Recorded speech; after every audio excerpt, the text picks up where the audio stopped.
Michel devant le roi. Aza qu'on sait que le roi se conquérit. Heureusement, on a beau été. Tala, le roi lui, boka nga yebuche na boloko. Ndenge zela ka bango bomonaka, on dirait mboka, eza ya bango. Batira ka les sonte na bakunzi mususu, o bacha ba kroto basuki. Bakunzi batira ka banseignement te. Bango bomonaka mboka lokola ya bango. Et ça pour la commission que nous parti politique, nous avons un éveil patriotique, nous avons koloba, où ils ont tamouleté, où le peuple a zélaki, ils ont marché, ils ont kambabatu, des mots tout, l'Afrique du Sud de la fait pour l'apartheid. Martin Luther King a salé aux États-Unis, Simon Kimbangu a salé en Wawa. Maman nous a commission que ça ne va pas. Pas ces les cas. Pas ces les cas. Mais tu as chaque espoir au moins que avec beaucoup de gens, c'est quelque chose qui peut changer. Mais ils sont même comme si que il y a temps. Régime, il y a calendrier, ça peut dominer tout ce qu'on. Voilà. Donc, comprenez que Papa Évêque n'a pas fait un parti politique. Nous comprenons que Papa Évêque a zandé à Fongoli de Misu, à Zosunga, peuple congolais, il y a tout le monde bien, na makambo zo tambola bien tenamboka. Na quoi y ce moment? Pour y avoir que même mon congé sika, bazali kukumbaye na ndenge ya makambo bebe bebe ko mo ndenga sel. Depuis le temps, il y a ce régime. Est-ce que si un fonctionnaire mongo à la source, il y a taxe 15%. Si vous avez ça, vous pouvez nous. Pour payer une sanani. Si vous avez une classe, vous avez un trouble. Tout ça, ils ont des méthodes, des stratégies. Ou bazo sal pour beaucoup essayer pamba na miso abato. Les rois na peuple a coûté espoir de quelque chose et comme on en a. Ok, nous retenons que Papa Évêque n'a pas un parti politique. Mais Papa Évêque, une question nous est posée. Nous avons appris à travers les médias, notamment, je cite Télé 50, que vous avez été l'objet d'une interpellation. Vrai ou faux, Papa Évêque a été interpellé? Mais Télé 50, c'est la télévision à propagande, il y a un ancien régime. Mais il y a bien noté. Ce qu'on a interpellé, le Conseil de sécurité. Ce qu'on a interpellé, puisque c'est la chaîne de télévision. Chaîne de télévision, c'est les privé. Ce qu'on a interpellé, conseil de sécurité, donc on est privé. Ils sont privés. Oh, Télé 50 c'est l'État. Ils sont privés. Ils sont privés. Ils sont interpellé. Maman, na quoi ils sont avant de ben se biso na CNS, na CNS bagi déjà. Au moni. C'est pour cela que la position qui dire contre Bango. C'est plus que je savais déjà le matin que Bango Bengangai. Au moment où tu es à l'écoute, le télévision, le téléphone, le téléphone, à l'écoute. Mais Bazo est que ça n'a pas tout fait, Bango à l'écoute. Nous avons informé Bango. Il y a oui, on nous informe. Oui, bisope tozoloba, binope bozeli kozwa, oui binope bozeli koloba, ngai pene zeli kozwa. Ba bien noté. Et ça les réunions, il y a FCC. Nana zui fuite na Tongo. Talaboy. Qui m'invite maintenant? FCC ou bien CNS? Voilà mboka oyo bukozi tozana yango. Voilà l'engrenage tozana yango. Voilà la machine. Papa évêque, entre autres, au briefé Bisso, ce qu'a été le sujet d'interpellation là-bas. L'air n'a commis. Mon même attitude n'a pas eu. Puisque je savais déjà de quoi Bakutunangai. Baïba Fandi.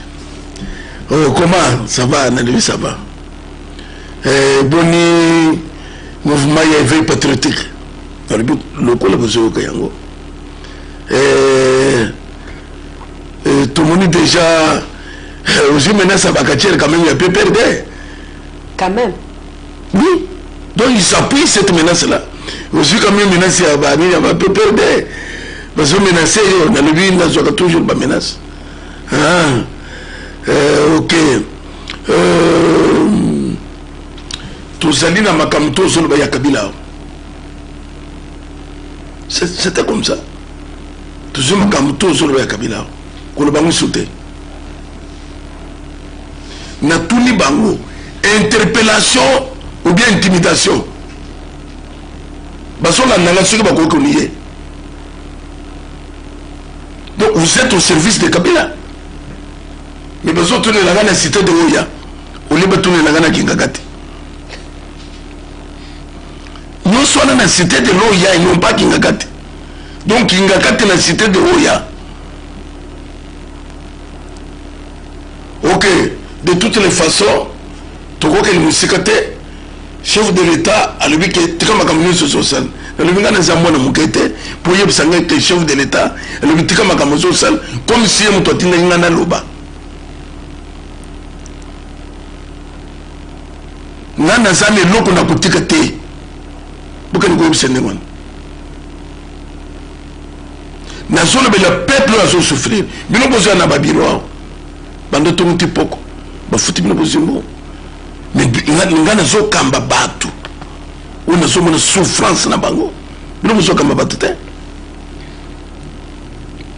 ina nesi koy tout ça quoi si c'est que na kusona na bino c'est cash bo selba soto mouton embouteillage partout, il n'y a pas de solution. Bon ça il n'y a pas de solution mais surtout assister na scène bino bozo sala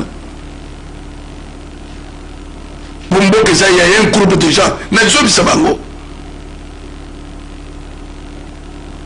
donc zambe pe muto asala que na kende pour na yeba que service de sécurité c'est l'ancien régime muto azeli ko contrôler yango mais bise bango bosana ner bosana ba service nyonso sécurité na maboko na bino boya okangai ngana sale loko na kutika te. Je parle pour le peuple congolais. Papa Évêque parle pour le peuple congolais, mais Papa Évêque, toujours on trouve ça un peu louche. Papa Évêque parle que pour l'intérêt de tout peuple congolais. Papa Évêque a fini Moutouté. Mais deux fois nous suivons des émissions de propos de soit des gens de l'opposition ou encore de la coalition FCC Cash qui disent des choses outrageant le chef de l'État. Pourquoi ces gens-là n'ont jamais été interpellés, donc les cas à la télé, de dire de n'importe quoi au sujet du chef de l'État? Ces gens-là, pourquoi ils ne sont jamais été interpellés, seulement Papa Évêque? Il y a quelque chose là derrière qui est caché ou... Non, problème n'a pas, moi j'ai compris la machine. Mais bah, éviter que parfois na une yoki lobby et puis singaï makamu sikoyo. Rien ne changera. Ce que c'est que le peuple a celui pression, le peuple a mis en charge, tout ça n'a caché. Comment on a fait ça? Nous avons sala, nous avons le béla, de points bien précis. Nous avons fait un tout. Ce qui va qu'on le bénir. Nous avons dénoncer Makambo. Où tu continues à me bien. Na bandi na koloba que bakamati ba étranger ba kelebi son armée ba prouver que n'armée ba étranger bazate il y a ko futa ba délinquant ko futa ba voyou ko le sabango na télévision tu penses que mbongo to bane équipe na yoana akokite bana na ye ngai soki na côté na piswana bazolo la bango na kota boko tsanga na piswana de parce que na kutuna bango mbongo pesa ngai ya nini c'était quelle année c'était quelle date bongo le na koloba parfois bakolo mais pourquoi vous provoquer qui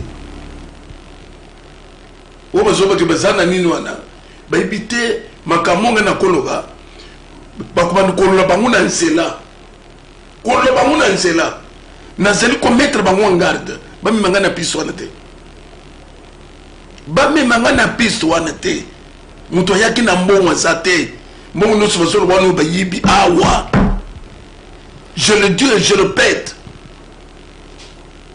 bango ba yaki na mbongo te les ambongo amboka bo yibi mbongo mboka bo yibi mbongo l'état après bo solo ba ke mbongo na biso mbongo na bino ni l'air la fidèle yaki na mbongo ba yibi ba teni ba la tekite ba yaki na yango ba zaki na ba veste batika koke na piso wana puisque bayaki maboko pamba toli ndenge bayaki na bilamba balataka mokolo wana bayaki siko mbongo basolo bana topesi kola mbongo nini o boyi biawo papa avec donc c'est la maman donc et ça pour na peut-être yo que tout solo bake babomi po baseli pour mususu tout solo bake babomi ba société nyonso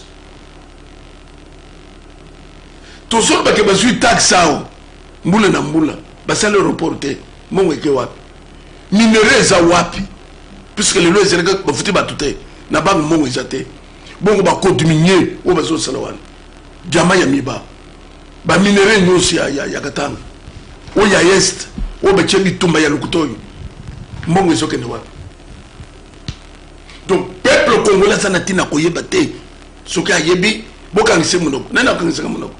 Je suis tout citoyen libre. Basiba kangisi fayulu munoko. Basiba kangisi katumi munoko. Basiba kangisi ba doso pourquoi bazo kangisi munoko? En vertu de quoi? C'est qu'il n'y a pas la démocratie. Bilo ko to beso le bezeli apamba, na za citoyen libre. O ya zo lité pour na peuple. O bozo bazo ko monter mensonge. Tokusala bo. Et lo ko zo monezate. Et lo ko surtout ça ko assister à spectacle. Sur le bien que le chef de l'État va finir gayer. Caméra va venir dans l'assemblée pour nous. Va venir caméra dans l'assemblée. À ce président l'assemblée nationale. Puisque Kabila lobby le Cambo, les a lobby, le gars sont contesté, va virer après 2 jours. Mais ma bonne dans lobby et c'est le loco. Président va finir dans commissaire ni ba bourgmestre. Et c'est laquelle loco. Président va outrage au chef de l'État, et ça il le côté. Mais Kabila il y a des citoyens libres, parce que ce que collaborateur, quand on au sol Makamba Kabila, n'a aucun côté. Puisqu'il est citoyen libre, qui doit répondre de ses actes, na Makambu, il y a richesse, il y a Mbok, il y a Congo. Bakan c'était que le peuple, ça va zoba. Basa lecture ya ba Blaise Compaoré basa ki ba consulter le basa ba konzi Dos Santos azali somo konzi basa ibele exemple za ibele baka c'était que ba kutika le libérer na mboko yi basa ko manipuler ba service de sécurité non Mobutu le loi zate mboka za nzambe maintenant nous implorons Dieu basala ensemble basali à genoux tous ont prié bakanisaki ke tokusoka kana mabonde ndenge balobaka ba serviteur ba sambela kaka non maintenant on parle zamba le bito c'est le tonton loba peuple sok tala mikolo nyonso mai ezate courant ezate auto zana yo to zana groupe c'est chaque jour mboko ezaki ba groupe l'herbe afte la yak akutaki ba groupe tu ebaki ba groupe électrogène ezaki biloko zamba lelo komi ya capital On nous a tout détruit, on nous a tout pris. Nous devons faire la mangate, toujours faire la mbanga. Et c'est comme ça, maman. Papa évêque, je vous ai suivi avec attention, mais il y a un point qui m'a intéressé concernant interpellation au Babeng Sakio. Vous avez dit qu'au lieu que Ozala interpeller na Kingakat, Ozala qui interpeller na Oya. Là, par là, selon analyse Ongana Osala, donc le chef de l'État travaille avec des gens qui sont de très ou bien des oiseaux à plusieurs couleurs où je ne comprends pas. Parce que comment est-ce que Batu o Bazakuna peuvent s'opposer aux choses où tout le monde pour les citoyens congolais ont appuyé à l'objet que nous sommes derrière Papa évêque. Mais la place Bangoba appuyé, il vous appelle pour vous interpeller, dire que Kolobela Likambouya Joseph Kabila T. Est-ce que vous trouvez intimidé? Est-ce que vous ne trouvez pas que ces gens-là, avec le chef de l'État, est-ce que Baza Penza on est le chef de l'État? Non, j'ai compris que tout qui est un ancien régime, au Bazali auprès des chefs de l'État, ce sont des espions. Ce sont des gens au Bakepona, parfois pour dérouter na décision. Au lieu que les chefs de l'État lobby, parfois ce sont eux au Bakepona, non, moni, il faut le baboyer, atekanano et tout ça. Na tout dit bango. Moko y a ancien chef de l'État. A outi ko le bak le président de la République Azali incompétent. Ou lié balo bakaza incompétence au secret bazo baza kuchele ba pote banane boseli ni na tuni batu ya sécurité boseli ni. Donc aux autres trouvé que bato c'est le service il y a ancien régime parfois bazo quand c'est que bakobani service to yebi système il y a ce régime, c'est l'empoisonnement. Ils allaient Poutine de Moutouka. Nazali quoi attirer attention à tout peuple congolais à l'extérieur. Ce qui peut monter le Cambodge, ils ont un service de sécurité à Kabila. Un service, au moment où ils ont 50 banimba le moko. Donc ils ont un service de sécurité à Kabila. Ils ont le Cambodge, ils ont le Cambodge, il y a sorte de nyos. Puisque bango basala ka tout tozana ba vidéo etamboli ba lobi que ils sont capables boye ba ke sima ya Kabila les gens izali donc ils sont capables de tout basali menace nyos ba montaka basi ba montaka ba biloko ba tambola na ba tonga donc ils ont tout mais ngana za ko bisa bango que ezana mutu musubo bomiye et s'il peut pour na bino ngai na kozonga simate. Si ils ont dit que dans l'occasion de que cet homme-là laisse sa vie sur cette heure, je l'accepte. Mais est-ce qu'il y a eu un homme qui s'est levé pour dire non?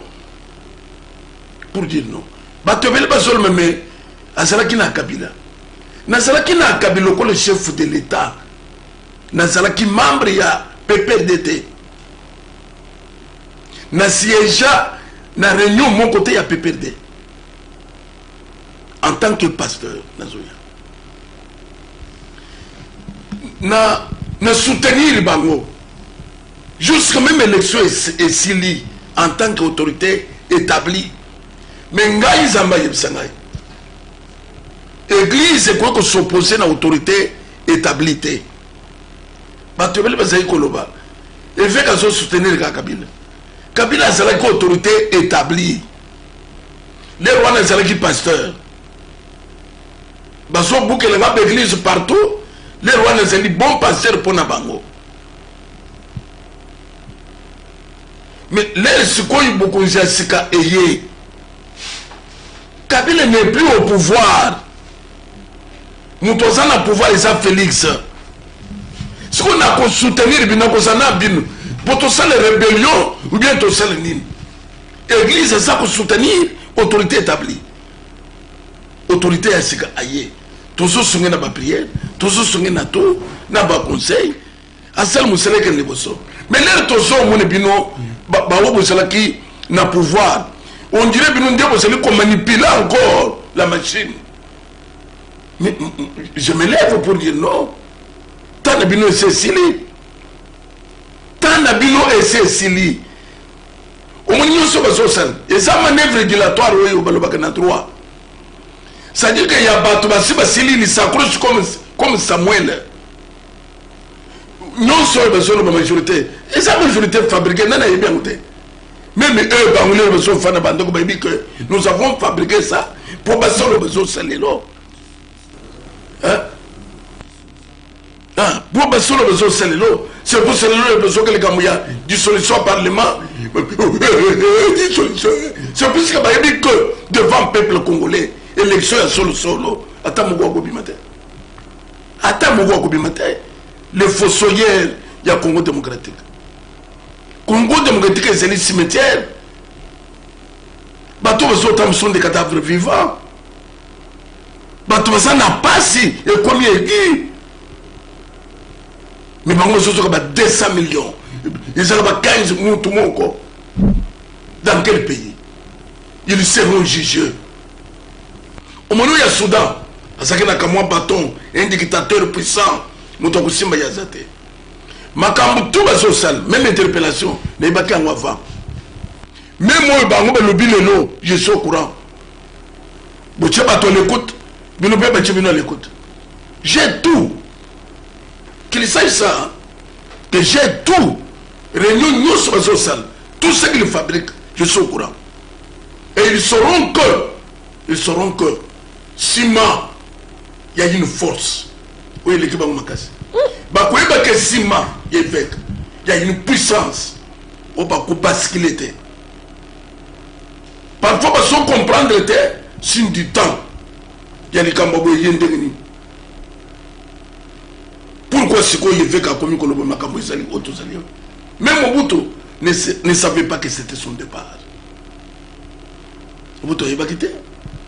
Nanobaki que moi monte zoba na mukei na pesa ka dajwa na chiluba bobo mayango soke yeko panzana boko kamwi soute osomo na niveau to komisiko hein ils ne seront pas na ça ko bisa bango ba ko fande un jour bazoka nisa que moto na lobaki leur fait est arrivé et fait kasa ne loko kutikate qu'ils viennent m'arrêter. Parce qu'on a tout. Je suis prêt à tout. Nanobaki oye koya et ya. Peuple congolais, on nous soit des bandes. Précisément, Nazali Koueb Sabao Bazali na Washington 10. Vous signalez déjà Maison Blanche. Que service à sécurité à Kabila m'ont interpellé hier.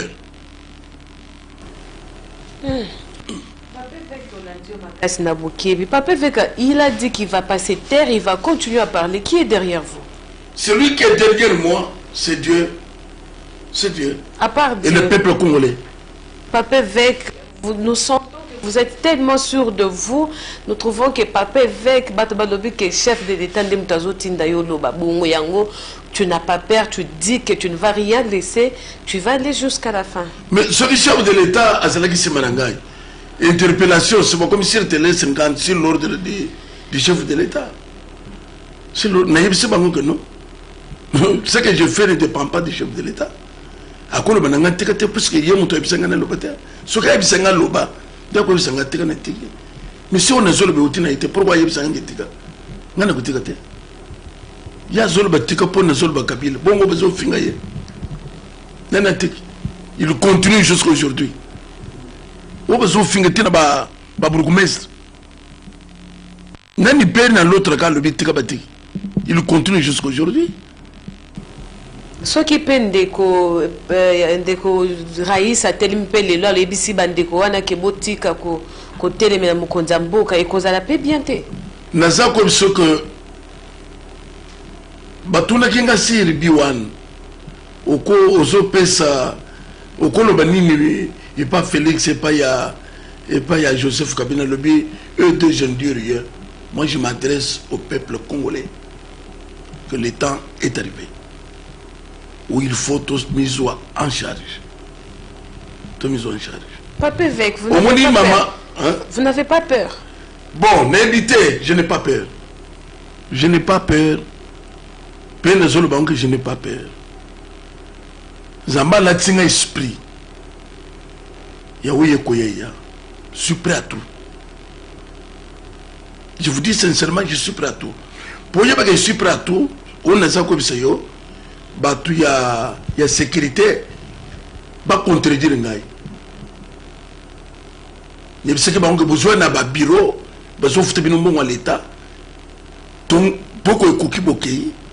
Bino beaucoup de soucis à peuple nani. Nani. Na côté côté. Ce que c'est que le président Moutotini bino web c'est na côté côté. Ce que c'est que Joseph Kabila Moutotini bino web c'est na côté côté. On a ne dépend ni de Kabila ni de président Félix.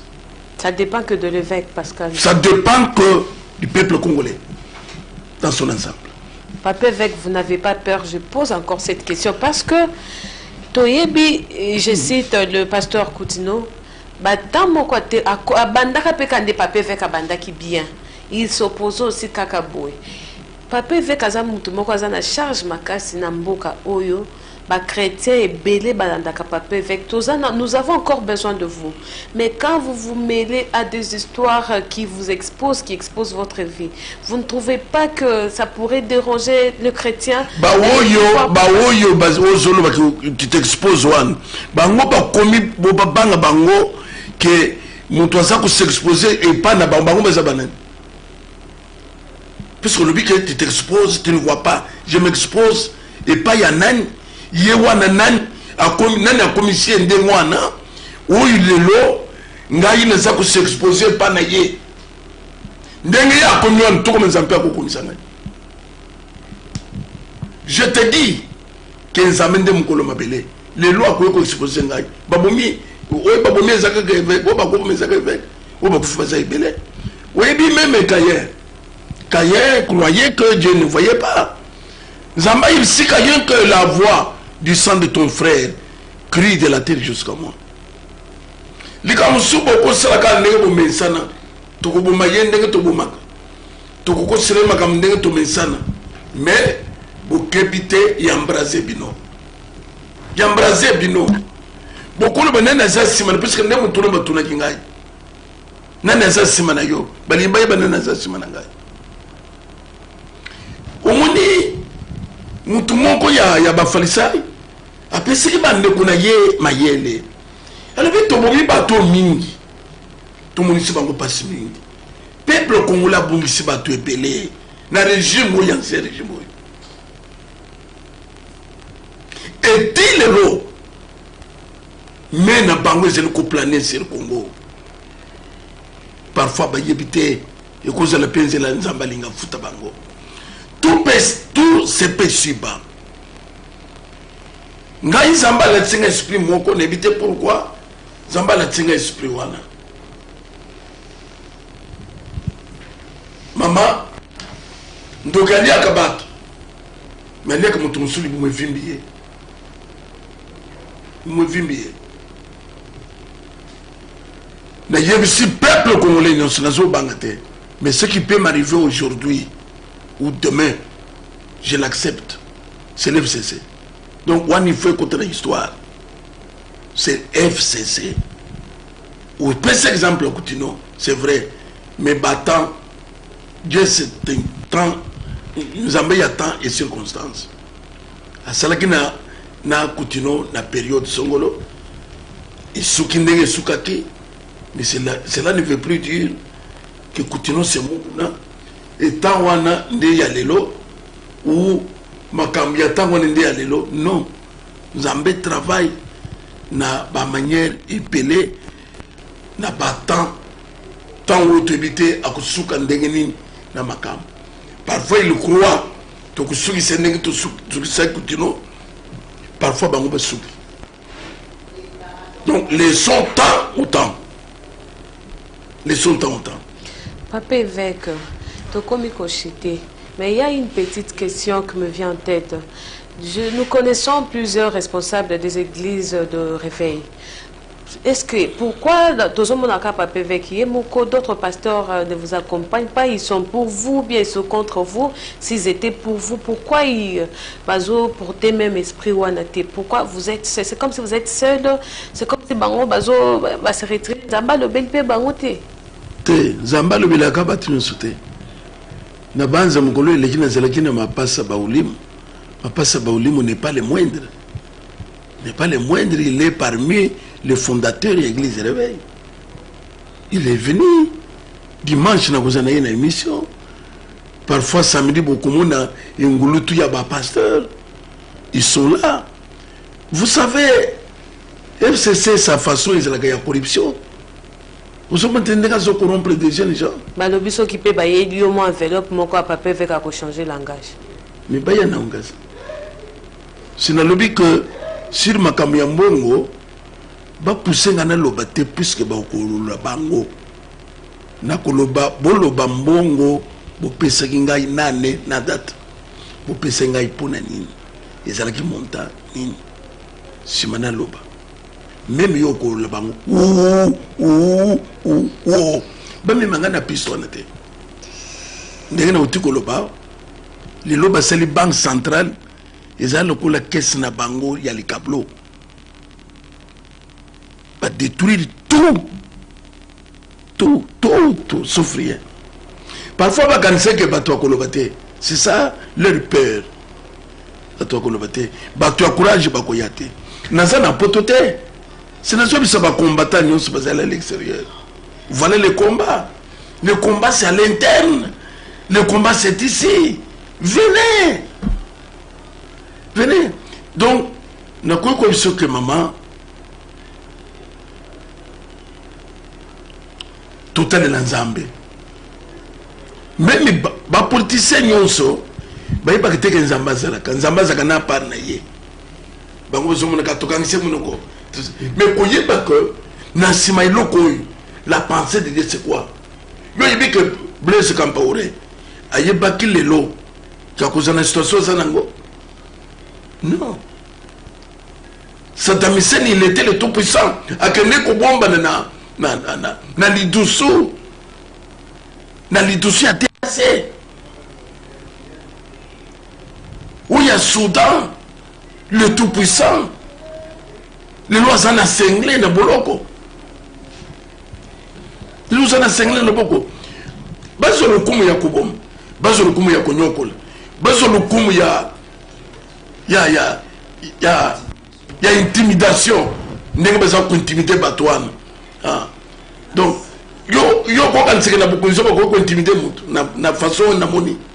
Tika bila bana, on dirait mutu solo na mona na ye. Ngana si tu t'adresses à qui? À ton enfant? Vous avez s'adresser à moi, bien le. Je suis plus âgé que toi. Plus âgé que le Dieu présent. Où il y a canon, où il y a sira. Ah ok, papa. Je suis le plus âgé. Vous ne pouvez pas me traiter comme un gamin et tika. Oh, monsieur. Vous me prenez pour qui? Monsieur Bango. Nazo lance appel na tout Congolais. Comme un seul homme. Tout ça l'échec na bateau. Comme un seul homme, tout le sabango que peuple est souverain. Tout le sabango que ce n'est pas Nathan Goy. Il faut continuer na kukonza. Depuis de la yé, ça fait maintenant 24 ans. Ça fait 24 ans. Balimba ça combien? 32 ans comme Mobutu, ça nous disons non. Balimba ça combien? Puisque ça fait 24 ans dans le pouvoir. Baruiner Mboka, babem si tout. Même bateau ça la semaine papa avec un monde bon nous que le bango puisque n'a pas super bango moi occasion il y a besoin que moi $10, moi $20. Parfois, que papa veut que le bagapo, puis ce peut tout chauffer une photo, tout ça. Je connais comment cette machine la tourne. Banawana, n'a pas si moi, mon salaire, ya kubike là. Puisqu'à chaque moment, ils vont apparaître, ils ont $20, $50. Et quand même, ils ont été il y a 5 jours, 4-5 jours. Papa évêque, quelle lecture faites-vous quand on vous demande par la haute sécurité du pays de ne plus parler de Joseph Kabila? J'ai compris que vous avez un service à Joseph Kabila. Puisque Joseph Kabila n'est pas au pouvoir. Joseph Kabila, c'est comme tout citoyen. Zouma les lois a traduit en justice. Azo Samba. Tout comme Joseph Kabila. Je suis prêt à traduire en justice. Ngaï. Basé au service à Joseph Kabila, vous ne trouvez pas que c'est un danger pour le président actuel? Bon, ça, nous, nous sommes le peuple congolais. Mais, bah, interpeller Natana Kingakate. Mais, vous avez interpeller Ngaï la cité de l'Oya. C'est un danger. C'est un danger à mon avis. C'est que, bah, tu es belé, ou ils sont des espions qui travaillent dans le service ancien régime. Je le dis, des mouchards. Des mouchards. Il fallait au moins acharnement parce que na yango. Na yelisa ko penga na kubanga acharnement na bino nete. Si même bangomi balé basala kiao. Président Félix Afandi, ancien président Afandi, na linga qui n'a réagi ko leko na zo sana misra bin. Na bisi bango. Ko leko na zo sana misra bin. So que zela ke ba mi balé bafandi.